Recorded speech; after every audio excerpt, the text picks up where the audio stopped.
Hiya, Renee Jones here.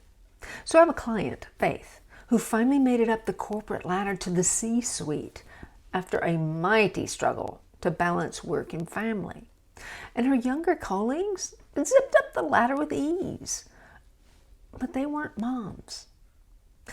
She wouldn't have it any other way, you understand. But after years of looking after everyone else, she was frustrated. Her doc even pointedly said she'd have fewer health issues if you could lose even 20 pounds. Thank you. She'd accomplished so much in her career, but her weight was the one thing she couldn't seem to get a handle on.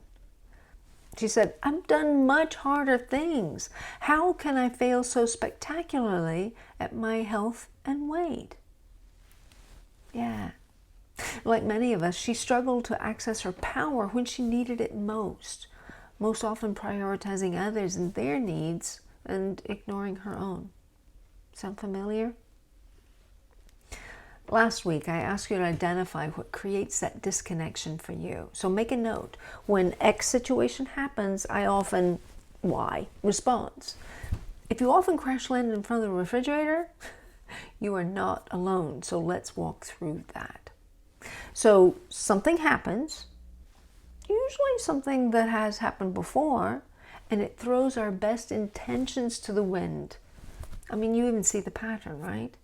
When you're feeling your best, you can make good choices. But when you aren't, it's just easier to eat to relieve the stress. And that's the broken pattern we have to address.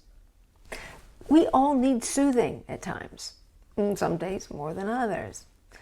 Eating doesn't work any better than any other soother, but it's easier and more readily available. And you used it a lot, so it's familiar.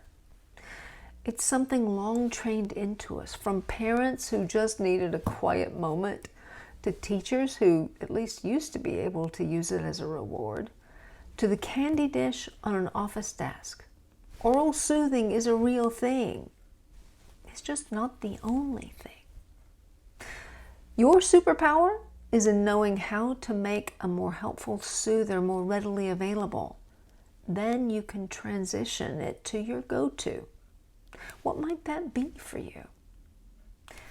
Honestly, it may not feel as good immediately, but it will in time. And you may discover some things that are even more soothing without the undesired side effects.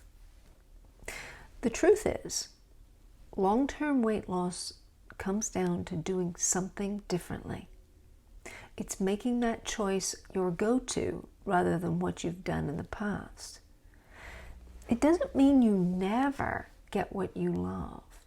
It means you are more judicious about where, when, and how you have it, choosing the opportunity mindfully and safely. So what will you choose to do differently? How will you explore these over the next weeks to find what works for you?